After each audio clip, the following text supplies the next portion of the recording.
At what point are we not the same people that we used to be? Well, mine was around 30. I am not the same. I can tell you the day. I got a bad knee. Welcome back to Shortport. We're your hosts. I'm Chris. And I'm Brandon. Today we're checking out Survival Blond by Martin City. Today we're going to be going blonde. Yep. We're going blonde today. We're going to be having a lot of fun. Should be a fun episode. Yeah. So Martin City says that this blonde ale is light in color only. A blend of malt and hops gives this tenacious beer a floral aroma and depth of flavor. The Belgian yeast strain brings the flavors together and provides a wonderful finish. And it comes in at a 5.9% ABV. That's higher than I would have thought. Yeah, it is actually higher. I don't really smell floral, I guess. I don't know. It smells a little hoppy. Yeah, maybe it's just hops. Are hops flowers? Is that floral? I don't know. They come from a plant. I know, but is that floral? I don't know. Is that what that is? Whoa. That's very hoppy. Yes, it is. This is probably the hoppiest blonde I've ever had. Yeah. And I watched Lola Bunny growing up. You're nasty. What? She's a bunny. She's blonde, right? I guess, yeah. That cream kind of color hair. Cream. Yeah. All right. I'll back off of this ledge. Oh, man. All right, so with this beer, if you notice on the can, there is a particular torch/flame looking logo there. Yes. So we're going to be focusing on season 6 of Survivor, specifically Joanna. Oh my god. Oh my god. I'm joking. We are not doing that. Okay, I was just saying. I was like, does it have anything to do with Survivor? Yeah, it says Survival, and it looks like the Survivor logo on it. No, but she apparently was a guidance counselor. We didn't watch Survivor past the second season, so it's just that one random offhanded comment on The Office that brought that up. Yeah, I was gonna say I was like little when we watched Survivor too, because I think Mom and Dad watched the first and second season. Yeah, we just watched the first 2, and then we got out for whatever reason. Was that the one where the old man won? His name is Richard, but yeah. Did he win only once or twice? I don't know. I'm sure we need Max. He went back to I know. I'm pretty sure because they have all-star ones, kind of like people who have won before. Sorry, kind of like the Amazing Race does, where they bring back not even necessarily people that have won, just people that are kind of popular. Big. I'm sure he went back to do another one at some point. Well, this is how little I remember Survivor. I know the episode's not about Survivor, but you brought it up. So how little I remember it. For a long time, I did not realize that the show Lost and Survivor were different. Oh. Because I thought that the old man Richard was the old man in Lost. Oh. Yeah, no. 2 different things. I was a little kid. I know that now. I do remember when Survivor and Who Wants to Be a Millionaire in my head, I think they came out around the same time. At least to me, they seem pretty close together. Maybe I'm wrong. But I remember the whole thing being you could win $1 million. Yeah. And people, holy shit. My God. Yeah. $1 million. It's just a weird thing to look back at now. I was like, oh, it'd be super awesome. I would love to win $1 million. But it's also not the life, quite the you and your family never have to work again. It's not that anymore. I'm nah. It'd be again. I would love $1 million. But. Right? Yeah. I wouldn't turn it down. But that's a big time period for short, curly-headed hosts. Yeah, they made some big strides in there. Yeah, it was. Yeah. Old Reg and the Philbs. Yeah. What's the Survivor host name? I don't know. I don't remember. Fuck. I know it. If I say it, you're gonna be like, oh yeah. Jeff Probst. Jeff Probst. Oh man, I cannot believe I pulled that out. Yeah, dude, we need to have a Probst blue ribbon. Let's do a PBR and do a Survivor show. We have no idea what it is. Just be on Jeff Probst. His life before Survivor. What was he doing? The early years. Yeah.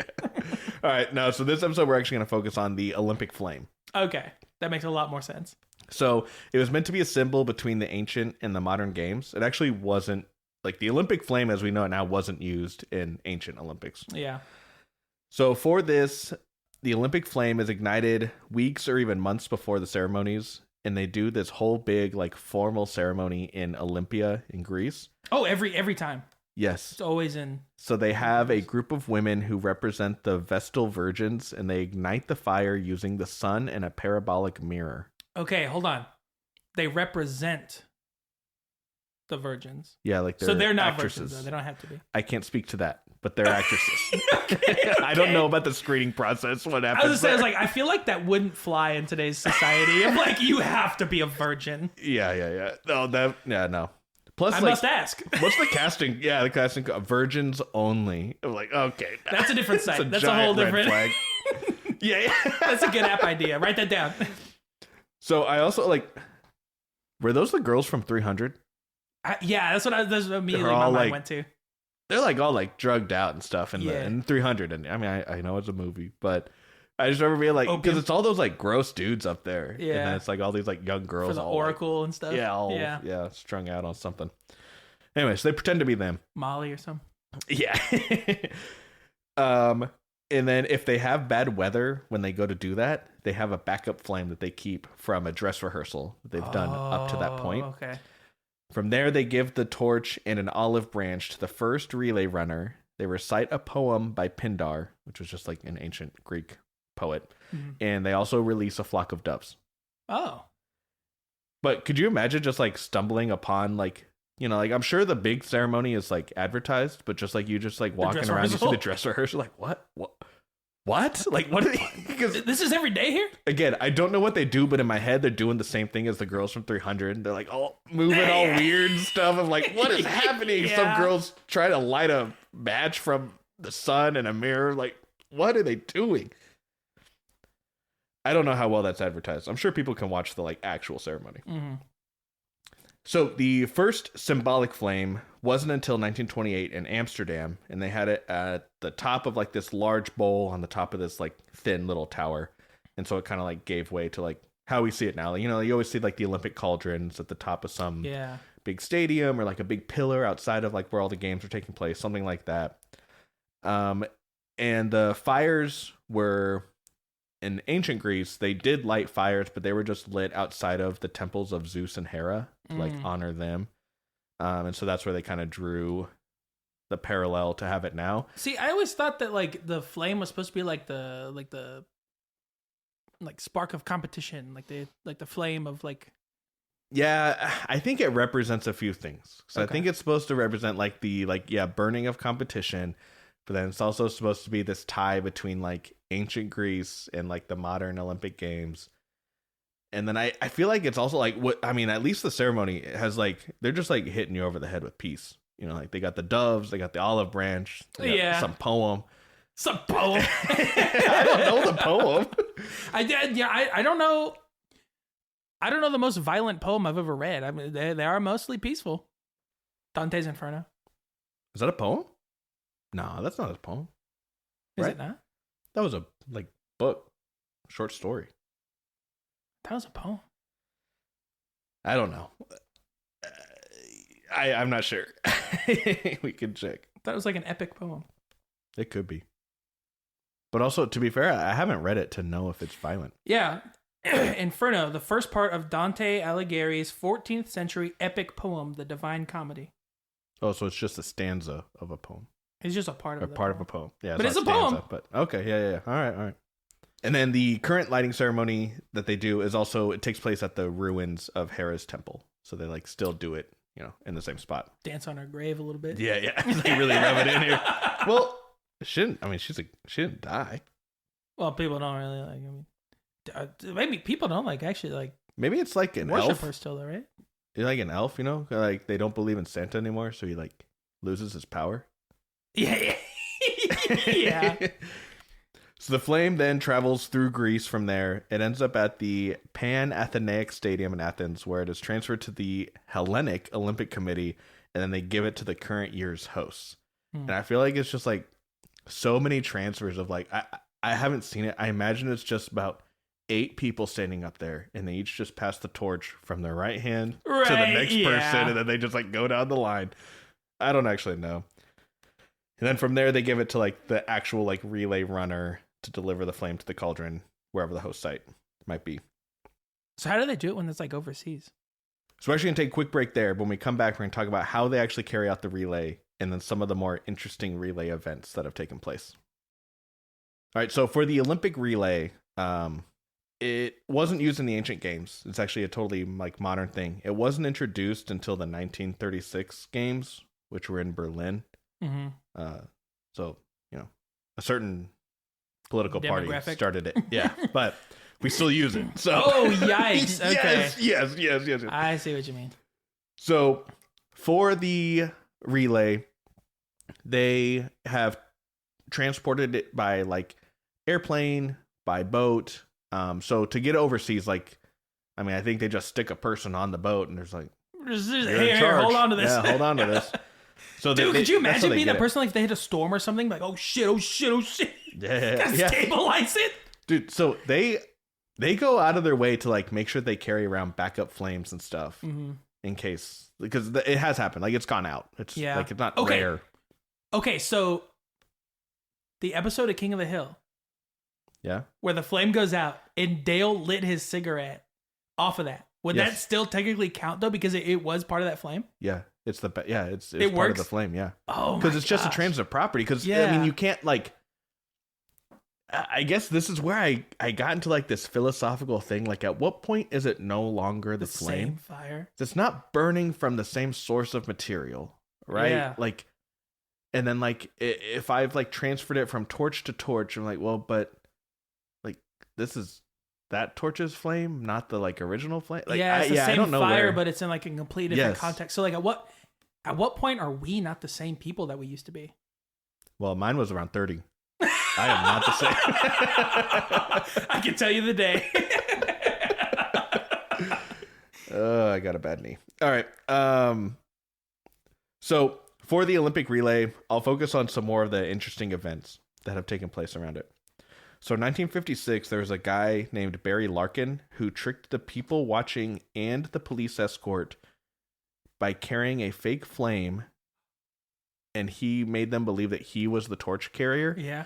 So I guess in my head, I was like, well, what happened to the like real one? Like, was no one watching the real one? Or like, like how did that happen? But he was like protesting it. So when he went, all he had was just a pair of underwear that were lit on fire inside of a plum pudding can, and they were attached to a chair leg. And he went up to the mayor of Sydney and was able to get away without noticing. And I guess there's like no way to verify, because like when he looks in, like the proof is in the plum pudding. Yeah. Can. But you're not gonna be like looking for a pair of underwear in that either. Yeah. And also like I was like, how did the so this man had to have like all the police, like escorting him. There's people cheering and stuff, and he's just carrying a chair leg with underwear on fire. What? Yeah. How long? What did he soak it in? Like I can't imagine a pair of underwear. That was the other thing. I was like, I don't know what he put it in. I don't know. That's a big pair of underwear. Yeah. Yeah, I don't know what he did. Another one, in 1976, the flame was actually transported by radio signal. So they lit the flame in Athens. There were heat sensors that picked that up, detected the flame.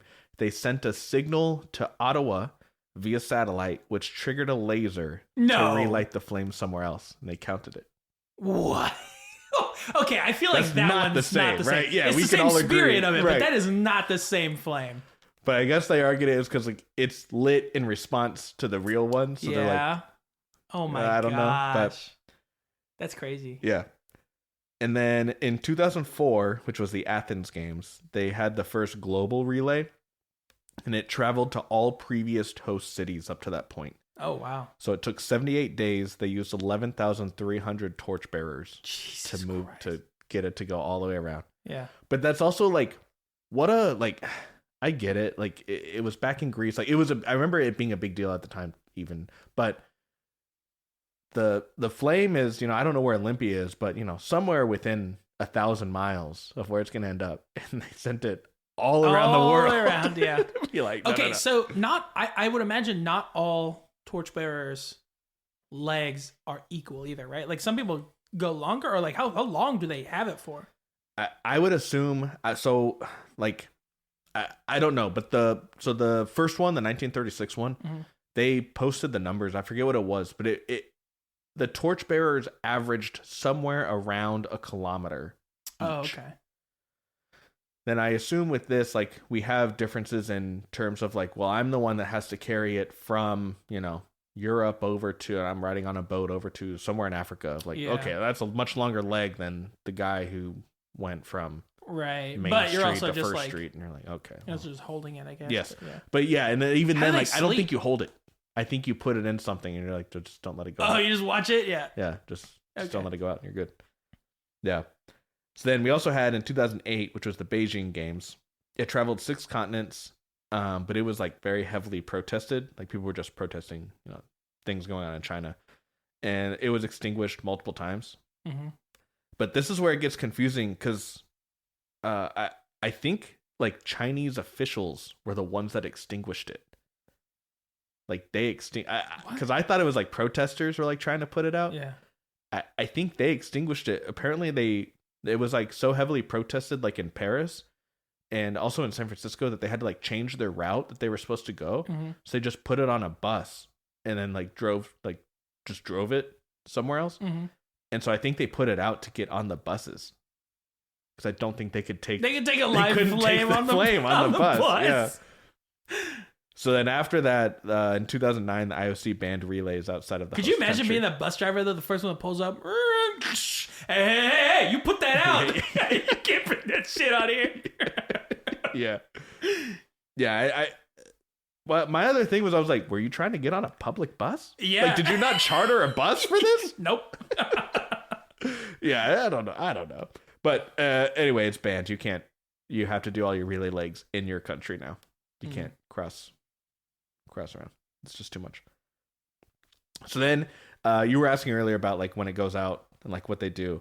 So again, the whole thing of like someone has to keep around a backup flame, like basically like at all times, so that they can relight it if it goes out. So 1976, it went out after like a really heavy rainstorm, and it was after the game's already gotten started. So it was like the giant one at the top of the cauldron like went out.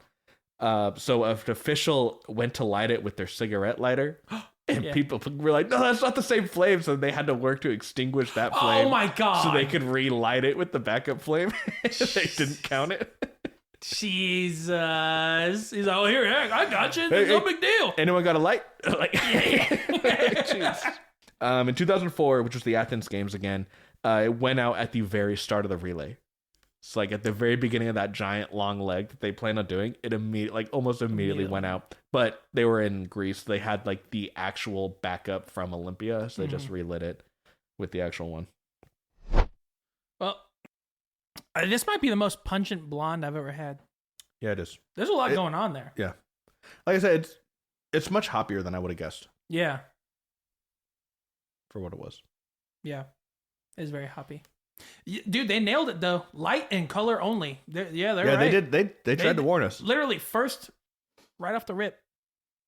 Dude, this thing is silly hoppy. Yeah. So I want to know what. Let's hear a review from the streets. This is a very local one for us. I tried an 8-ounce glass of this beer off the tapper at the Overland Park location. Oh, yeah, very local. Have you ever called it a tapper? No. I haven't either. I feel like that's like... Is that derogatory? It sounds like if someone were to tell me, like, they're like, oh, that's like a UK thing. I'm like, oh, okay, like, I would buy that. But then I would also be like, well, what were you doing in Overland Park? Yeah. It poured a clear golden with white head that left some lace. The scent has good Belgian yeast notes. How does this guy know what the Belgian yeast smells like? Not only that, he can also tell the quality. Yeah. This isn't just run-of-the-mill Belgian. That's good Belgian yeast. That's good Belgian yeast. That's some good Belgian yeast. If I've ever smelled any. The taste was nicely balanced and easy to drink. Stop. There was Belgian malt base with bread and yeast presence. The mouthfeel was medium in body with good carbonation. Overall, it is a great beer. Yeah. Hey, I feel like it's a really solid beer. I don't know if I would say it's great. I don't think I would say great either. It was good. It was good. I'd drink another one. Maybe I'd try one off the tapper. You know, but if I could get it straight from the tapper. Thanks for listening. As always, if you want to like or subscribe, please follow us on Instagram at shortpourpodcast or send us a suggestion through email at shortpourpod@gmail.com. And as always, whether you pour short or pour long, always finish.